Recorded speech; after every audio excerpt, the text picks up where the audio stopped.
India ಮತ್ತು ಪಾಕಿಸ್ತಾನ ಯುದ್ಧದ ವಾತಾವರಣ, ಸ್ಟ್ರೀಟ್ ಗ್ರೀಕ್ ಇಶ್ಯೂಸ್ ಏನು, ಡೆವಲಪ್ಡ್ ಕಂಟ್ರಿ ಆದ US ಶಟ್ ಡೌನ್ ಯಾಕೆ, ಇನ್ನು ಪುಟಿನ್ ಇಂಡಿಯಾಗೆ ಬರ್ತಾ ಇದ್ದಾರೆ ಯಾವಾಗ, ಇನ್ನು ಮೋದಿ ಮತ್ತು ಟ್ರಂಪ್ ಅವರ ಭೇಟಿ ಯಾವಾಗ, ಮತ್ತೆ RBI ರೆಪೋ ರೇಟ್ ಏನಾಯ್ತು, 3 ಬಿಗ್ ಸ್ಟೆಪ್ಸ್ ಏನು RBI ಇದು, ಇನ್ನು ಕಮಿಂಗ್ ಡೇಸ್ ಅಲ್ಲಿ 2 ಬಿಗ್ ಇವೆಂಟ್ಸ್ ಇದಾವೆ. ಸೊ ಇದ್ರ ಬಗ್ಗೆ ಎಲ್ಲ ಸಂಕ್ಷಿಪ್ತವಾಗಿ ಸರಳವಾಗಿ ತಿಳಿಸಲು ಈ ವಿಡಿಯೋದಲ್ಲಿ ಪ್ರಯತ್ನ ಪಡ್ತೀನಿ. ಈ ವಿಡಿಯೋ ಕಂಪ್ಲೀಟ್ ಆಗಿ ನೋಡಿ. ನಮಸ್ಕಾರ, ಮಿಸ್ಟರ್ ಪ್ರಾಫಿಟ್ ಕನ್ನಡ ಯೂಟ್ಯೂಬ್ ಚಾನಲ್ಗೆ ಸ್ವಾಗತ. ಇವತ್ತು ಸ್ಟ್ರೀಟ್ ಕ್ರೀಕ್ ಬಗ್ಗೆ ಮಾತಾಡ್ಕೊಳ್ಳೋಣ. ಸ್ಟ್ರೀಟ್ ಕ್ರೀಕ್ ಎಲ್ಲಿದೆ? ಇದು ಬಂದ್ಬಿಟ್ಟು ಗುಜರಾತ್ ಅಲ್ಲಿದೆ. ಗುಜರಾತ್ ಮತ್ತು ಪಾಕಿಸ್ತಾನದ ಗಡಿ ಭಾಗದಲ್ಲಿ, ಇಂಡಿಯಾ ಗುಜರಾತ್. ಈ ನದಿ ಮುಖ್ಯ ಪಾತ್ರ ಏನು? ಈ ನದಿ 1950 ಅಂದ್ರೆ ಇಂಡಿಯಾ ಪಾಕಿಸ್ತಾನ ಡಿವೈಡ್ ಆದಾಗ ಇದ್ರ ಮಧ್ಯನೇ ಗಡಿ ಭಾಗ ಅಂತ ಹೇಳ್ಬಿಟ್ಟು ಗುರುತಿಸ್ಬಿಟ್ಟು ಮಧ್ಯಕ್ಕೆ ಅರ್ಧ ಅವ್ರಿಗೆ ಅರ್ಧ ನಮ್ಗೆ ಅಂತ ಹೇಳ್ಬಿಟ್ಟು ಹಂಚ್ಕೊಂಡಿದೆ. ಆದ್ರೆ ಇಂಡಿಯಾದವ್ರು ಮಾತ್ರ ಅರ್ಧ ಅರ್ಧ ಅಂತ ಹೇಳ್ತಿದ್ದಾರೆ, ಆದ್ರೆ ಪಾಕಿಸ್ತಾನದವ್ರು ಮಾತ್ರ ಇದು ಪೂರ್ತಿ ನಮ್ಗೆ ಬರಬೇಕು ಅಂತಾನು ಹೇಳ್ತಾ ಇದ್ದಾರೆ. ಸೊ ಇದು ಎಷ್ಟಿದೆ? ಇದು ಬಂದ್ಬಿಟ್ಟು 96 ಕಿಲೋಮೀಟರ್ಗಳಷ್ಟು ಉದ್ದ ಇದೆ. ಇದು ಬಂದ್ಬಿಟ್ಟು ಸಮುದ್ರದ ಪರಿಸರ ನದಿ ಮುಖಭಾಗ ಆಗಿರುತ್ತೆ. ಮತ್ತು ಇದರಲ್ಲಿ ಫಿಶಿಂಗ್ ಹಿಡಿಯೋದಾಗ್ಲಿ, ಆಮೇಲೆ ಕಚ್ಚಾ ತೈಲ ಸಿಗುತ್ತೆ ಅಂತ ಹೇಳ್ತಾ ಇದ್ದಾರೆ, ಮತ್ತೆ ನೌಕೆ ಪಡೆ ಆಗ್ಲಿ, ಡಿಫೆನ್ಸ್ ಇಂದ ಆಗ್ಲಿ ಎಲ್ಲದಕ್ಕೊಂದು ಒಂದು ಕನೆಕ್ಟಿವಿಟಿ ಇರುತ್ತೆ ಪಾಕಿಸ್ತಾನ ಮತ್ತು ಇಂಡಿಯಾಗೆ ಅಂತ ಹೇಳ್ತಾ ಇದ್ದಾರೆ. ಇನ್ನು ಪಾಕಿಸ್ತಾನದಿಂದ ಅಂದ್ರೆ ಕರಾಚಿಯಿಂದ ಇಲ್ಲಿ ಗುಜರಾತ್ ಈ ಒಂದು ಕಣಿವೆವರೆಗೂ ಒಂದು ಸುರಂಗ ಮಾರ್ಗ ಇದೇನೋ ಅಂತ ಹೇಳ್ತಾ ಇದ್ದಾರೆ. ಸೊ ಇದಕ್ಕೆಲ್ಲ ಯಾಕೆ ಕಿತ್ತಾಡ್ತಾ ಇದ್ದಾರೆ, ಇದು ಮೇನ್ ರೀಸನ್ ಏನು ಅನ್ನೋದನ್ನೆಲ್ಲ ನೋಡೋಣ. ಸೊ ಇದು ಪಾಕಿಸ್ತಾನ ಬಂದ್ಬಿಟ್ಟು ಎಲ್ಲ ನಮ್ಗೆ ಬರಬೇಕು, ಈ ನದಿ ಏನಿದೆ ಕಂಪ್ಲೀಟ್ ಸ್ಟ್ರೀಟ್ ಕ್ರೀಕ್ ಏನಿದೆ 96 ಕಿಲೋಮೀಟರ್ ನಮ್ಗೆ ಬರಬೇಕು ಅಂತ ಹೇಳ್ತಿದ್ದಾರೆ. ಆದ್ರೆ ಇಂಡಿಯಾ ಮಾತ್ರ ಅವತ್ತಿನಿಂದ ಇವತ್ತಿನವರೆಗೂ ಹೇಳ್ತಾ ಇರೋದು ಒಂದೇ, ಅರ್ಧ ಅರ್ಧ, ಇಬ್ಬರಿಗೂ ಮಧ್ಯಕ್ಕೆ ಗಡಿ ಭಾಗ ಆಗ್ಬಿಟ್ಟು ಅರ್ಧ ಅವ್ರಿಗೆ ಅರ್ಧ ನಮ್ಗೆ ಅಂತ ಹೇಳ್ತಾನೆ ಬರ್ತದೆ. ಅವತ್ತು ಹೇಳ್ತದೆ, ಇವತ್ತು ಹೇಳ್ತದೆ. ಆದ್ರೆ ಪಾಕಿಸ್ತಾನದವ್ರು ಮಾತ್ರ ಕಿರಿಕ್ ಮಾಡ್ತಾನೆ ಇದಾರೆ, ಜಗಳಕ್ಕೆ ಬರ್ತಾನೆ ಇದಾರೆ. ಸೊ ಇದ್ರ ಪ್ರಾಮುಖ್ಯತೆ ಏನು ಅಂದ್ರೆ, ಇದನ್ನ ಎಷ್ಟು ಸರಿ ಅಟ್ಯಾಕ್ ಮಾಡಿದ್ದಾರೆ? ಇದು 2ನೇ ಬಾರಿ. ಅಂದ್ರೆ 1965 ಅಲ್ಲಿ ಬಂದಿದ್ರು ಇದೇ ತರ, 1971 ಬಂದಿದ್ರು ಇದೇ ತರ ಜಗಳಕ್ಕೆ. ಆದ್ರೆ ಆಗ ಜಾಸ್ತಿ ದಿವಸ ಏನು ಉಳಿಲಿಲ್ಲ, ನಮ್ಮ ಸೇನೆ ಅವ್ರನ್ನ ಓಡಿಸ್ಬಿಟ್ಟಿತ್ತು. ಸೊ ಆದ್ರೂ ಕಾಲ್ ಕಟ್ಕೊಂಡು ಜಗಳಕ್ಕೆ ಬರ್ತಾ ಇದೆ. ಯಾಕೆ ಅಂತ ಹೇಳ್ಬಿಟ್ಟು, ಇದು ಟ್ರಂಪ್ ಅವರು ಭೇಟಿ ಆಗಿದ್ರು. ಟ್ರಂಪ್ ನೋಡಿ, ಇದು ಆಪರೇಷನ್ ಸಿಂಧೂರ ಇಂದ ಸ್ಟಾರ್ಟ್ ಆಗಿದೆ. ಮೊದಲೆಲ್ಲ ಏನ್ ಮಾಡ್ತಿದ್ರು, ಈ 2 ಟೈಮಲ್ಲಿ 1965 1971 ನಲ್ಲಿ ಚೈನಾದವರು ಅವ್ರಿಗೆ ಸಪೋರ್ಟ್ ಇತ್ತು ಅಂತ ಒಂದು ಹೇಳ್ತಾರೆ. ಆದ್ರೆ ಕಂಪ್ಲೀಟ್ ಆಗಿ ಡೈರೆಕ್ಟ್ ಆಗಂತೂ ಇಲ್ಲ. ಈಗ ಏನಾಯ್ತು, ಈಗ ಚೈನಾ ನಮ್ಗೆ ಮಿತ್ರ ರಾಷ್ಟ್ರ ಆಗಿರೋದ್ರಿಂದ ಚೈನಾ ಅವರು ಕಂಪ್ಲೀಟ್ ಆಗಿ ಅವ್ರಿಗೆ ಸಪೋರ್ಟ್ ಅಂತೂ ಮಾಡಲ್ಲ. ಆದ್ರೆ ಅವ್ರಿಗೆ ಯಾರು ಸಪೋರ್ಟ್ ಮಾಡ್ತಾ ಇರ್ಬೋದು ಒಂದು ಅನುಮಾನ ಅಂತೂ ಇದೆ.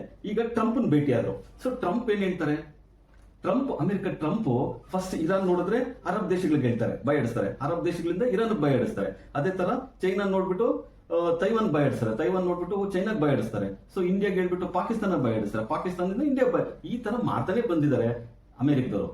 ಆದ್ರೆ ಇವರು ಇತ್ತೀಚಿನ ದಿನಗಳಲ್ಲಿ ಲಾಸ್ಟ್ ವಿಡಿಯೋದಲ್ಲಿ ಮಾತಾಡ್ಕೊಂಡಂಗೆ ಪಾಕಿಸ್ತಾನದ ಪ್ರೈಮ್ ಮಿನಿಸ್ಟರ್ ಟ್ರಂಪ್ 90 ಮಿನಿಟ್ಸ್ ಕಾಲ ಅವರಿಬ್ರು ಡಿಸ್ಕಷನ್ ನಡೆದಿದೆ. ಆ ಟೈಮಲ್ಲಿ ಏನಾದ್ರೂ ಇವರು ಅವ್ರ ಜೊತೆ ಸಹಕಾರ ಕೇಳಿದ್ರ, ಇಲ್ಲ ಟ್ರಂಪ್ ಅವರು ಒಂದು ಸ್ಟೇಟ್ಮೆಂಟ್ ಕೊಡ್ತಾರೆ, ಇನ್ನು ಮುಂದೆ ಪಾಕಿಸ್ತಾನ ಇಂಡಿಯಾಗೆ ಆಯಿಲ್ ಸರಬರಾಜು ಮಾಡಬಹುದು ಅಂತಾನು ಒಂದು ಸ್ಟೇಟ್ಮೆಂಟ್ ಕೊಡ್ತಾರೆ. ಸೊ ಇದೆಲ್ಲ ಒಂದು ಅನುಮಾನಕ್ಕೆ ಬರ್ತದೆ. ಆದ್ರೆ ಕಂಪ್ಲೀಟ್ ಆಗಂತೂ US ಅಂತೂ ಅವ್ರ ಕಡೆ ಇದೆ ಅಂತ ನಾವು ಹೇಳಕ್ಕಾಗಲ್ಲ.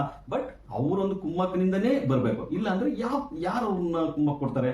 ಸೊ ಅವ್ರ ಗಡಿ ಭಾಗಕ್ಕೆ ಬರ್ಬೇಕಾದ್ರೆ ಆಪರೇಷನ್ ಸಿಂಧೂರ ಆದಾಗ್ಲೇನೆ ದೊಡ್ಡ ಡ್ಯಾಮೇಜ್ ಆಗಿದೆ. ಸೊ ಆ ದೊಡ್ಡ ಡ್ಯಾಮೇಜ್ ಆದ್ರೂ ಏನಕ್ಕೆ ಬರ್ತಾ ಇದಾರೆ ಮತ್ತೆ ಕಾಲ್ ಕೇಳ್ಕೊಂಡು ಅಂದ್ರೆ, ಮೋಸ್ಟ್ಲಿ ಅನುಮಾನ ಇರೋದು US ಏನಾದ್ರು ಇಂಡೈರೆಕ್ಟ್ಲಿ ಏನಾದ್ರು ಸಪೋರ್ಟ್ ಕೊಡ್ತಾ ಇದಾರ ಅಂತ.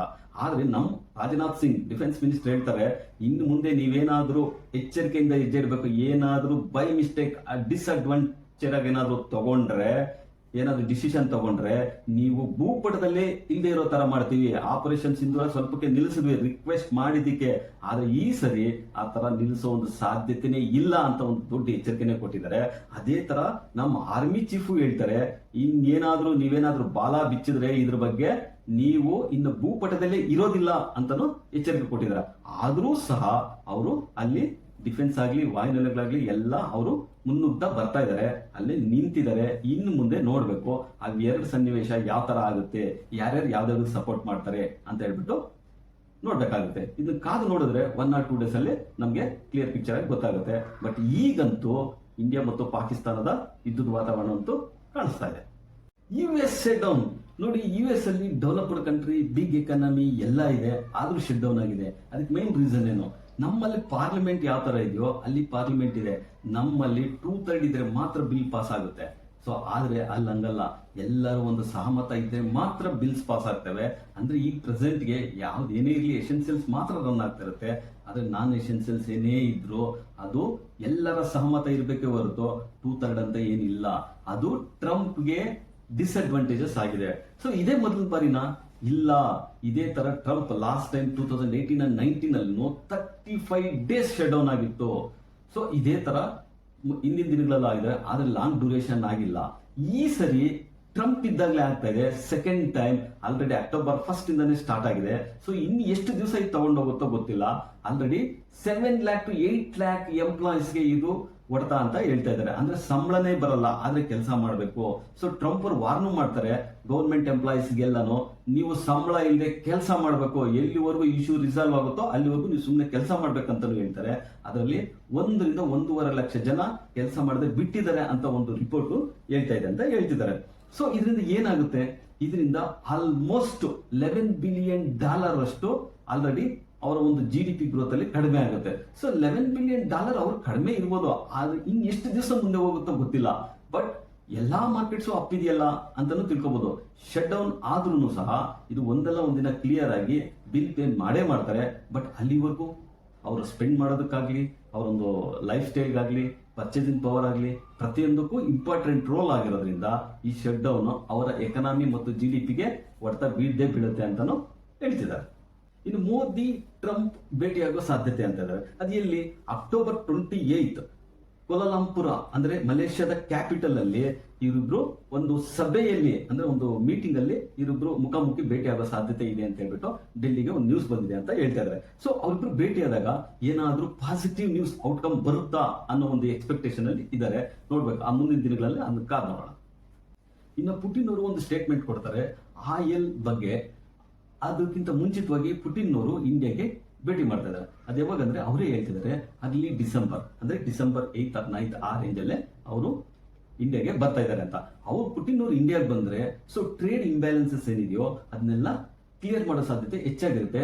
ಮತ್ತೆ ಸ್ಟ್ರಾಂಗ್ ರಿಲೇಶನ್ಶಿಪ್ ಇಂಡಿಯಾ ಮತ್ತು ರಷ್ಯಾ ಬಗ್ಗೆ ಸ್ಟ್ರಾಂಗ್ ರಿಲೇಶನ್ಶಿಪ್ ಬಿಲ್ಡ್ ಆಗುತ್ತೆ ಅಂತಾನು ಒಂದು ಕಮೆಂಟ್ ಬರ್ತಾ ಇದೆ. ಸೊ ಅವ್ರು ಬರೀ ಇಂಡಿಯಾ ಬಗ್ಗೆನೇ ಕಮೆಂಟ್ ಮಾಡಲಿಲ್ಲ, ಅವರು ಒಂದು ಕ್ವಶನ್ಸ್ ಕೇಳ್ತಾರೆ ಒಂದು ಮೀಟಿಂಗ್ ಅಲ್ಲಿ. ಸೊ ಇನ್ನು ಮುಂದೆ ಏನಾದರೂ ರಷ್ಯಾದಿಂದ ಆಯಿಲ್ ಇಂಪೋರ್ಟ್ ಮಾಡ್ಕೊಳ್ಳೋದು ಇಂಡಿಯಾ ಆಗ್ಲಿ ಅಥವಾ ಚೈನಾ ಆಗ್ಲಿ ಯುರೋಪಿಯನ್ ಆಗ್ಲಿ ನಿಲ್ಸಿದ್ರೆ ಏನ್ ಮಾಡ್ತೀರಾ ಅಂತ ಹೇಳ್ಬಿಟ್ಟು ಅವ್ರು ಹೇಳ್ತಾರೆ ಇಂಡಿಯಾ ಚೈನಾ ಅಥವಾ ಯುರೋಪಿಯನ್ ಏನಾದ್ರೂ ಆಯಿಲ್ ಇಂಪೋರ್ಟ್ ಮಾಡ್ಕೊಂಡು ನಿಲ್ಸಿದ್ರೆ ಅವ್ರಿಗೆ ತುಂಬಾ ನಷ್ಟ ಆಗುತ್ತೆ. ಇಂಡಿಯಾಗೆ $8 to 9 billion ಲಾಸ್ ಆಗೋ ಚಾನ್ಸಸ್ ಇದೆ ಅಂತಾನು ಅವ್ರು ಹೇಳ್ತಾರೆ. ಸೊ ಇದರಿಂದ ಏನಾಗುತ್ತೆ ಅಂದ್ರೆ ಕಾಸ್ಟ್ ಜಾಸ್ತಿ ಆಗ್ಬಿಟ್ಟು ಸೊ ಅದರಿಂದ ಇನ್ಫ್ಲೇಷನ್ ಜಾಸ್ತಿ ಆಗುತ್ತೆ. ಇನ್ಫ್ಲೇಷನ್ ಜಾಸ್ತಿ ಆದಾಗ ಈಗಲೇ ಟ್ರಂಪ್ ಹೇಳ್ತಾ ಇದ್ದಾರೆ ಫೆಡ್ ರೇಟ್ ಅಲ್ಲಿ ಇಂಟ್ರೆಸ್ಟ್ ರೇಟ್ ಕಟ್ ಮಾಡಕ್ಕಾಗಲ್ಲ, ಇನ್ಫ್ಲೇಷನ್ ಜಾಸ್ತಿ ಆಗುತ್ತೆ ಅಂತ ಹೇಳ್ತಾರೆ. ಸೊ ಅದೇ ಒಂದು ಕ್ವಶನ್ಗೆ ಆನ್ಸರ್ ಮಾಡ್ತಾರೆ. ಇಂಡಿಯಾ ಮತ್ತು ರಷ್ಯಾ ರಿಲೇಶನ್ಶಿಪ್ ಏನಿದೆ ಅದು ಈಗಿನಿಂದ ಆಯಿಲ್ ಇಂಪೋರ್ಟ್ ಮಾಡ್ಕೊಳ್ಳೋದ್ರಿಂದ ಅಂತ ಅಲ್ಲ, ಇದು ಸೋವಿಯತ್ ಅಂದ್ರೆ 100 ವರ್ಷಗಳ ಹಿಂದೆಯಿಂದನೂ ನಮ್ಮ ಅವರು ರಿಲೇಶನ್ಶಿಪ್ ಚೆನ್ನಾಗೇ ಬಿಲ್ಡ್ ಆಗಿದೆ. ನಾವು ಚೆನ್ನಾಗೇ ಮೂಮೆಂಟ್ಸ್ ಅಲ್ಲಿ ಇದೀವಿ. ಈ ಇಂಡಿಯಾ ಇಂಪೋರ್ಟ್ ಮಾಡ್ಕೊಳ್ದೇ ಇರ್ಬೋದು ಅಂತಾನು ಹೇಳ್ತಾ ಇದೆ. ಮತ್ತೆ ಇವರು ಪುಟಿನ್ ಅವರು ಇಂಡಿಯಾಗೆ ಬರ್ತಾ ಇರೋದ್ರಿಂದ ಫಾರ್ಮಾಸ್ಯೂಟಿಕಲ್ ಡೀಲ್ ಆಗಲಿ ಬೇರೆ ಬೇರೆ ಡೀಲ್ಗಳಾಗ್ಲಿ ಎಲ್ಲಾನು ಪಾಸಿಟಿವ್ ಆಗಿ ಆಗೋ ಸಾಧ್ಯತೆಗಳು ಹೆಚ್ಚಾಗಿದ್ದಾವೆ ಅಂತ ಹೇಳ್ತಾ ಇದ್ದಾರೆ. ಇನ್ನು RBI ರಿಪೋರ್ಟ್ ನೋಡೋದಾದ್ರೆ ಅನ್ಚೇಂಜ್ ಅಂತ ಬಂದಿದೆ. ಇದು ಯಾಕೆ ಗೊತ್ತಾ? ಡೆವಲಪ್ಡ್ ಕಂಟ್ರೀಸೇ ರಿಪೋ ರೇಟ್ ನ ರಿಡ್ಯೂಸ್ ಮಾಡೋದಕ್ಕೆ ಟ್ರೈ ಮಾಡ್ತಾ ಇದ್ದಾವೆ, ಆದ್ರೂ ಸಹ ಆಗ್ತಿಲ್ಲ. ಸೊ ಅವರು ನೋಡಿ ಅಮೆರಿಕ 0.25 BPS ಅಷ್ಟೇ ಕಡಿಮೆ ಆಗಿದೆ. ಇನ್ನು ಮುಂದಿನ ದಿನಗಳಲ್ಲಿ ಕಡಿಮೆ ಆಗೋ ಚಾನ್ಸ್ ಇದೆ ಅಂತಾರೆ, ಬಟ್ ಮಾಡೋ ಒಂದು ಮೂವ್ಮೆಂಟ್ ನ ಕಾಣಿಸ್ತಿಲ್ಲ. ಸೊ ಯಾವಾಗಲೇ ಆಗಲಿ ಡೆವಲಪ್ಡ್ ಕಂಟ್ರಿಗಿಂತ ಎಮರ್ಜಿಂಗ್ ಕಂಟ್ರೀಸ್ ಏನಿರ್ತವೆ ಅಂದ್ರೆ ಡೆವಲಪಿಂಗ್ ಕಂಟ್ರೀಸ್ ಏನಿರ್ತವೆ ಅವು ರೆಪೋ ರೇಟು ಜಾಸ್ತಿ ಇರುತ್ತೆ ಹೊರತು ಕಡಿಮೆ ಇರೋದಿಲ್ಲ. ಯಾಕಂದ್ರೆ ಇಲ್ಲಿನ ಇನ್ವೆಸ್ಟ್ಮೆಂಟ್ ಅಲ್ಲ ಆಗ್ತಾರೆ, ಅಲ್ಲಿನ ಇಲ್ಲಿಗೆ ಎಕ್ಸ್ಚೇಂಜ್ ಮಾಡೋ ಸಾಧ್ಯತೆ ಹೆಚ್ಚಾಗಿರುತ್ತೆ. ಎಲ್ಲಿ ರೆಪೋ ರೇಟ್ ಜಾಸ್ತಿ ಇರುತ್ತೋ ಅಲ್ಲಿಗೆ ಇನ್ವೆಸ್ಟ್ಮೆಂಟ್ ಜಾಸ್ತಿ ಇರುತ್ತೆ, ಎಲ್ಲಿ ರೆಪೋ ರೇಟ್ ಕಡಿಮೆ ಇರುತ್ತೋ ಅಲ್ಲಿ ಇನ್ವೆಸ್ಟ್ಮೆಂಟ್ ಕಡಿಮೆ ಇರುತ್ತೆ. ಅದರಿಂದನೇ ರೆಪೋ ರೇಟ್ ಅನ್ಚೇಂಜ್ ಅಂತ ಬಂದಿದೆ ಅಂತ ಒಂದು ಎಕ್ಸ್ಪರ್ಟ್ಸ್ ಹೇಳ್ತಿದ್ದಾರೆ. ಇನ್ನು RBI 3 ಬಿಗ್ ಸ್ಟೆಪ್ಸ್ ಏನ್ ಗೊತ್ತಾ? RBI ನವರು ಇಂಡಿಯನ್ ರೂಪಿನ ಇಂಟರ್ನ್ಯಾಷನಲ್ ಎಕ್ಸ್ಚೇಂಜ್ಗೆ ಯೂಸ್ ಮಾಡಬೇಕು ಅಂದ್ರೆ ನಮ್ಮ ಅಕ್ಕಪಕ್ಕ ರಾಜ್ಯಗಳಿಗೆ ದೇಶಗಳಿಗೆ ಅದನ್ನ ಇಂಡಿಯನ್ ರುಪೀಸ್ ಅಲ್ಲೇ ಟ್ರಾನ್ಸಾಕ್ಷನ್ ಮಾಡೋ ತರ ಮಾಡಬೇಕು ಅಂತ ಹೇಳ್ಬಿಟ್ಟು ಒಂದು ಬಿಗ್ ಸ್ಟೆಪ್ ಇಟ್ಟಿದೆ. ಸೊ ಇದರಿಂದ ಏನೇನು ಡ್ರಾಬ್ಯಾಕ್ ಬರ್ಬೋದು? ಸೊ ಕರೆನ್ಸಿ ಎಕ್ಸ್ಚೇಂಜ್ ಅದು ಸೆಕೆಂಡ್ ಪಾಯಿಂಟ್ ಆಗಿರುತ್ತೆ. ಕರೆನ್ಸಿ ಎಕ್ಸ್ಚೇಂಜ್ ಗೋಸ್ಕರನೇ ಪ್ರತಿದಿನ ಒಂದು ಎಕ್ಸ್ಚೇಂಜ್ ರೇಟ್ ಈಗೇನಿದೆ USD INR ಅಥವಾ JPY USD ಅದೇ ತರ INR ಮತ್ತು ಶ್ರೀಲಂಕನ್ ಕರೆನ್ಸಿ, INR ಮತ್ತು ನೇಪಾಳ ಕರೆನ್ಸಿ, INR ಮತ್ತು ಆಫ್ಘಾನಿಸ್ತಾನ ಕರೆನ್ಸಿ, ಈ ತರ ನಮ್ಮ ನೈಬರ್ಸ್ ಯಾರ್ಯಾರು ಇದ್ದಾರೆ, ನಮ್ಮ ಸುತ್ತಮುತ್ತ ದೇಶಗಳು ಯಾರು ಇದಾವೋ ಅವ್ರಿಗೆಲ್ಲರಿಗೂ ಒಂದು ಎಕ್ಸ್ಚೇಂಜ್ ರೇಟ್ ಕೊಟ್ಬಿಟ್ಟು ಸಾಲ ಕೊಡೋ ಒಂದು ಫೆಸಿಲಿಟೀಸ್ ಕೊಡ್ತಾರೆ. ಈಗ ಎಕ್ಸಾಂಪಲ್ ಹೆಂಗಂದ್ರೆ, ನಾವು ಯಾವುದೋ ಒಂದು ಪ್ರಾಡಕ್ಟ್, ಇಲ್ಲಿ ಮಸಾಲೆ ಪ್ರಾಡಕ್ಟ್ ಉತ್ಪಾದನೆ ಮಾಡ್ತೀವಿ, ಸೊ ನಾವು ಇಲ್ಲಿಂದ ಅಲ್ಲಿಗೆ ಎಕ್ಸ್ಪೋರ್ಟ್ ಮಾಡ್ತೀವಿ, ಅವರು ಇಂಡಿಯನ್ ರುಪೀಸ್ ಅಲ್ಲೇ ಕೊಡೋ ತರ ಬ್ಯಾಂಕ್ ನಿಂದ ಸಾಲ ಕೊಟ್ಬಿಟ್ಟು ಅಲ್ಲಿಂದ ತಗೊಂಡು ಮತ್ತೆ ನಾವು ಇನ್ವೆಸ್ಟ್ಮೆಂಟ್, ಅಂದ್ರೆ ಬ್ಯಾಂಕ್ಗೂ ಒಂದು ಅಡ್ವಾಂಟೇಜ್ ಆಗುತ್ತೆ. ಮತ್ತೆ ಅವರು ಡಾಲರ್ ಮೊದ್ಲೇನ್ ಮಾಡ್ತಿದ್ರು, ಡಾಲರ್ ಕನ್ವರ್ಟ್ ಮಾಡಿ ಕೊಡೋದಕ್ಕಂತಾನೆ ಎಕ್ಸ್ಪೆನ್ಸಸ್ ಜಾಸ್ತಿ ಆಗ್ತಿತ್ತು, ಡಾಲರ್ ಪ್ರಾಬಲ್ ಹೆಚ್ಚಿತಿತ್ತು, ನಾವು ಡಾಲರ್ ಡಿಪೆಂಡೆನ್ಸಿನೇ ಆಗ್ತಿದ್ವಿ. ಆದ್ರೆ ಈಗೇನಂದ್ರೆ ಇಂಡಿಯನ್ ರುಪಿ ಇಂಟರ್ನ್ಯಾಷನಲ್ ಮಾರ್ಕೆಟ್ಗೆ ತರೋ ಒಂದು ಪ್ರಯತ್ನ ಗಟ್ಟಿಯಾಗಿ ಮಾಡ್ತಾ ಇದ್ದಾರೆ ಅಂತಾನೆ ಹೇಳ್ಬೋದು. ಸೊ ಈಗ ಇನ್ನೊಂದು ಕ್ವಶನ್ ರೈಸ್ ಆಗುತ್ತೆ, ಈ ಒಂದು ಇದರಲ್ಲಿ ಅಕಸ್ಮಾತ್ ಆ ಕಂಟ್ರಿಗಳಲ್ಲಿ ರುಪಿ ಏನಾದ್ರು ಉಳ್ಕೊಂಡ್ರೆ ಏನ್ ಮಾಡೋದು ಅಂತ ಹೇಳ್ಬಿಟ್ಟು, ಅದಕ್ಕೆ ಹೇಳೋದು SRVA ಅಕೌಂಟ್ ಅಂತ ಹೇಳ್ಬಿಟ್ಟು, ಆ ಒಂದು ಅಕೌಂಟ್ ತೆಗೆದ್ರೆ ಏನಾಗುತ್ತೆ ಅಂದ್ರೆ, ಆ ಅಕೌಂಟ್ ಥ್ರೂ, ಇವಾಗ ಎಕ್ಸಾಂಪಲ್ ಏನಂದ್ರೆ HDFC ಬ್ಯಾಂಕ್ ಆಗ್ಲಿ, SBI ಆಗ್ಲಿ, ADR ಇದ್ದೇ ಇದೆಯಲ್ಲ, ಸೊ ಆ ಒಂದು ಇದರಲ್ಲಿ ಅವರು ಬಾಂಡ್ಸ್ ಮೇಲೆ ಇನ್ವೆಸ್ಟ್ ಮಾಡ್ಕೋಬಹುದು. ಏನೇ ಉಳಿದ್ರು ಅಮೌಂಟ್, ಎಕ್ಸಾಂಪಲ್ ರಷ್ಯಾಗೆ ನಾವು ಇಂಡಿಯನ್ ರುಪೀಸ್ ಅಲ್ಲಿ ಕೊಡ್ತೀವಿ, ಸೊ ಅವರು ನಮ್ಮ ಹತ್ರ ಏನೇನ್ ಇಂಪೋರ್ಟ್ ಮಾಡ್ಕೊಂತಾರೋ ಅದಕ್ಕೆ ಎಕ್ಸ್ಚೇಂಜ್ ಆಗಿ ರುಪೀಸ್ ಕೊಡ್ತಾರೆ. ಇನ್ನು ಉಳಿದ ಅಮೌಂಟ್ ಏನ್ ಮಾಡ್ಬೇಕು, ಎಷ್ಟೋ ದಿವಸಗಳ ಕಾಲ ಟ್ರಾನ್ಸಾಕ್ಷನ್ ಆಗದೆ ಇರೋ ಟೈಮಲ್ಲಿ ಏನ್ ಮಾಡ್ಬೇಕು ಅಂತ ಒಂದಿದ್ದಾಗ ಅವರು SRVA ಅಕೌಂಟ್ ಥ್ರೂ ಅವರು ಬಾಂಡ್ಸ್ ಮೇಲೆ ಆದ್ರೂ ಇನ್ವೆಸ್ಟ್ ಮಾಡ್ಬೋದು. ಸೊ ಇದರಿಂದ ಏನಾಗುತ್ತೆ ಅಂದ್ರೆ, ಡಾಲರ್ ಪ್ರಾಬಲ್ಯ ಸ್ವಲ್ಪನೇ ಕಡಿಮೆ ಆಗಿ ರುಪಿ ಇಂಟರ್ನ್ಯಾಷನಲ್ ಮಾರ್ಕೆಟ್ ಅಲ್ಲಿ ಬಿಟ್ಟಂಗಾಗುತ್ತೆ ಅನ್ನೋ ಈ ಉದ್ದೇಶದಿಂದ, ಈ ಕಾರಣಗಳಿಂದನೇ ಡಾಲರ್ ಪ್ರಾಬಲ್ಯ ಕಡಿಮೆ ಆಗ್ತಾ ಹೋಗ್ತಾ ಇರುತ್ತೆ. ಸೊ ನಮ್ಮ ಇಂಡಿಯನ್ ಪ್ರಾಬಲ್ಯ ಹೆಚ್ಚಾಗ್ತಾ ಹೋಗ್ತಾ ಇರುತ್ತೆ. 2 big events in coming days ಅಂತ ಹೇಳಿದ್ವಲ್ಲ, ಅವ್ಯಾವಂದ್ರೆ main results. So 9th October ಇಂದ, ಅಂದ್ರೆ ಗುರುವಾರದಿಂದ ಸ್ಟಾರ್ಟ್ ಆಗುತ್ತೆ TCS results, IT results. So ಈ IT ರಿಸಲ್ಟ್ಸ್ ಇಂದಾನೇ ಸ್ಟಾರ್ಟ್ ಆಗುತ್ತೆ. First IT, next financial, next ಬಂದ್ಬಿಟ್ಟು ಬ್ಯಾಂಕಿಂಗ್, ಈ ತರ ಒಂದು ರಿಸಲ್ಟ್ಸ್ ಸ್ಟಾರ್ಟ್ ಆಗ್ತಾ ಹೋಗ್ತಾ ಇರುತ್ತೆ. ಯಾವುದೇ ಒಂದು ಸಣ್ಣ ಪಾಸಿಟಿವ್ ಬಂದ್ರು ಮಾರ್ಕೆಟ್ ಅಪ್ ಟ್ರೆಂಡ್ ಹೋಗೋ ಸಾಧ್ಯತೆ ಹೆಚ್ಚಾಗಿರುತ್ತೆ ಅಂತಾನೆ ಒಂದು ಎಕ್ಸ್ಪೆಕ್ಟೇಷನ್ ಇದೆ. ಸೊ ಈ ರಿಸಲ್ಟ್ಸ್ ತುಂಬಾ ಇಂಪಾರ್ಟೆಂಟ್ ರೋಲ್ ಆಗಿರುತ್ತೆ ಈ ಒಂದು ಕ್ವಾರ್ಟರ್ ಅಲ್ಲಿ. ಇನ್ನು ಅದೇ ತರನೇ IPO. ಸೊ ಕಮಿಂಗ್ ಡೇಸ್ ಅಲ್ಲಿ ನೆಕ್ಸ್ಟ್ 2 ಮಂತ್ಸ್ ಅಲ್ಲಿ ಸುಮಾರು IPOಗಳು ಬರ್ತವೆ.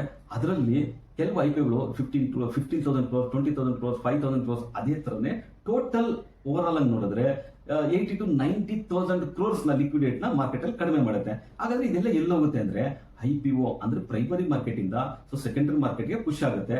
ಬಟ್ ಇದೆಲ್ಲ ಏನ್ ಹೇಳುತ್ತೆ ಅಂದ್ರೆ, ಪ್ರೈಮರಿ ಮಾರ್ಕೆಟ್ ಹೋದಾಗ ಸೆಕೆಂಡರಿ ಮಾರ್ಕೆಟ್ ಇಂದ ಫಂಡ್ ಏನಾದ್ರು ಫುಲ್ ಆಗಿದ್ರೆ ಸೆಕೆಂಡರಿ ಮಾರ್ಕೆಟ್ ಅಲ್ಲಿ ಲಿಕ್ವಿಡೇಟ್ ಕಡಿಮೆ ಆಗುತ್ತೆ ಅನ್ನೋದು ತೋರಿಸ್ಕೊಡ್ತಾ ಇರುತ್ತೆ. ಸೊ ಮಾರ್ಕೆಟ್ ನೆಕ್ಸ್ಟ್ ಇನ್ನ ಮೂವ್ಮೆಂಟ್ ಅಪ್ ಆಗುತ್ತಾ ಡೌನ್ ಆಗುತ್ತಾ ಅನ್ನೋದೇ ತುಂಬಾ ಇಂಪಾರ್ಟೆಂಟ್ ರೋಲ್. ಎನಿ ಒಂದು, ಇವಾಗ ನಾವು US ಬಿಟ್ಟಂತೂ ನಾವೇನು ಎಲ್ಲ ಕಂಪ್ಲೀಟ್ ಆಗಿ ಮಾರ್ಕೆಟ್ ಪಾಸಿಟಿವ್ ಬರುತ್ತಾ ಹೇಳಕ್ಕಾಗತ್ತಾ? ಇಲ್ಲ, ಹೇಳಕ್ಕಾಗಲ್ಲ. ಯಾವುದೇ ಒಂದು ಸಣ್ಣ ಪಾಸಿಟಿವ್ ಬೆಳವಣಿಗೆ ಬೆಳೆದ್ರು ಪಾಸಿಟಿವ್ನೆಸ್ ಬರುತ್ತೆ. ಇನ್ನು ಪುಟಿನ್ ಇಂಡಿಯಾಗೆ ಬರೋದ್ರಿಂದನೂ ಅದು ಪಾಸಿಟಿವ್ನೆಸ್ ಆಗೋ ಸಾಧ್ಯತೆ ಹೆಚ್ಚಾಗಿರುತ್ತೆ. ರಿಸಲ್ಟ್ಸ್ ಸ್ವಲ್ಪ ಪಾಸಿಟಿವ್ ಆದ್ರೂ ಪಾಸಿಟಿವ್ ಆಗೋ ಸಾಧ್ಯತೆ ಹೆಚ್ಚಾಗಿರುತ್ತೆ. ನೋಡಿ, ಈ 3 ರೀಸನ್ ಅಂದ್ರೂ ಮಾರ್ಕೆಟ್ ಪಾಸಿಟಿವ್ ಆಗೋ ಸಾಧ್ಯತೆ ಹೆಚ್ಚಾಗಿರುತ್ತೆ. ಇನ್ನು ಇಂಡಿಯಾ ಪಾಕಿಸ್ತಾನ ಅಂತ ಹೇಳ್ತೀರಾ, ಇಂಡಿಯಾ ಪಾಕಿಸ್ತಾನ್ ವಾರ್ ಇದೇ ತರ ಪ್ರೀವಿಯಸ್ಲಿ ನಡೆದಿತ್ತು. ಇದು ಒಂಥರ ಶಾರ್ಟ್ ಟರ್ಮ್ ಇವೆಂಟ್ ಆಗಿರುತ್ತೆ ಹೊತ್ತು ಇದು ಲಾಂಗ್ ಟರ್ಮ್ ಇವೆಂಟ್ ಅಂತೂ ಆಗಿರಲ್ಲ. ಸೊ ಇದು ಕೆಲವೇ ದಿನಗಳಲ್ಲಿ ಇದನ್ನ ರಿಸರ್ವ್ ಮಾಡ್ಬಿಡ್ತಾರೆ ಇಂಡಿಯಾ ಅಂತ ಒಂದು ಕಾನ್ಫಿಡೆನ್ಸ್ ಲೆವೆಲ್ ಜಾಸ್ತಿ ಇದೆ. ಸೊ ಅದರಿಂದ ಇದು ಶಾರ್ಟ್ ಟರ್ಮ್ ಮಾತ್ರ ಸ್ವಲ್ಪ ಇಂಪ್ಯಾಕ್ಟ್ ಆಗೋದು, ಆದ್ರೆ ಲಾಂಗ್ ಟರ್ಮ್ ಅಲ್ಲಿ ಇದು ಯಾವುದೇ ತರವಾದ ಇಂಪ್ಯಾಕ್ಟ್ ಆಗಲ್ಲ. ಸೊ ಮಾರ್ಕೆಟ್ ನೋಡಿ, US ಶಟ್ ಡೌನ್ ಆಯ್ತು, ಆದ್ರೂ ಹೈಯರ್ ಐಲ್ ಇದೆ. ಸೊ ಜಪಾನ್ ಆಗ್ಲಿ, ಹಾಂಗ್ಕಾಂಗ್ ಆಗ್ಲಿ, ಎಲ್ಲಾ ಮಾರ್ಕೆಟ್ಸ್ ಹೈಯರ್ ಐಲ್ ಇದೆ. ಇಂಡಿಯನ್ ಮಾರ್ಕೆಟ್ ಮಾತ್ರ ಅಲ್ಲೇ ಸ್ಟೇ ಆಗಿದೆ. ಯಾವುದೇ ಒಂದು ಸಣ್ಣ ಪಾಸಿಟಿವ್, ಒಂದು ಯೂ ಟರ್ನ್ ಅಂತಾರಲ್ಲ, ಆ ತರ ಒಂದು ಟರ್ನ್ ತಗೊಂಡ್ರೆ ಇಂಡಿಯನ್ ಮಾರ್ಕೆಟ್ ಹೈಯರ್ ಐ ಹೊಡೆಯೋದ್ರಲ್ಲಿ ಯಾವುದೇ ಒಂದು ಸಂದೇಹ ಇಲ್ಲ, ಹೈಯರ್ ಐ ಹೋಗುತ್ತೆ. ಇನ್ನು IT ಸೆಕ್ಟರ್ ಆಗಲಿ ಸ್ವಲ್ಪ ಪಾಸಿಟಿವ್ ಬಂದ್ರೆ, IT ಸೆಕ್ಟರ್ ಆಗಲಿ, ಫಾರ್ಮಾ ಸೆಕ್ಟರ್ ಆಗಲಿ, ಡಿಫೆನ್ಸ್ ಸೆಕ್ಟರ್ ಆಗಲಿ, ಇಲ್ಲ GST ಕಡಿಮೆ ಆಗಿರೋದ್ರಿಂದ FMCG ಸೆಕ್ಟರ್ ಅಲ್ಲಿ ಒಳ್ಳೆ ರಿಸಲ್ಟ್ ಬಂದು ಒಳ್ಳೆ ಆಪರ್ಚುನಿಟಿ ಟು ಇನ್ವೆಸ್ಟ್ ಅಂತ ಹೇಳ್ಬೋದು. ಸೊ ಇದನ್ನ ಮಿಸ್ ಮಾಡ್ಕೊಬೇಡಿ. ಇನ್ನು ಇಷ್ಟೆಲ್ಲ ಇನ್ಫಾರ್ಮೇಶನ್ ಕಲೆಕ್ಟ್ ಮಾಡಿ ನಮ್ಮ ಟೀಮು ನಿಮ್ ಮುಂದೆ ತಂದಿದ್ದಾರೆ. ಇದೆಲ್ಲ ವ್ಯಾಲ್ಯೂಬಲ್ ಅನ್ಸಿದ್ರೆ ಲೈಕ್ ಮಾಡಿ. ಸೊ ಅದೇ ತರ ಮರೀದೆ ಸಬ್ಸ್ಕ್ರೈಬ್ ಮಾಡಿ, ಶೇರ್ ಮಾಡಿ.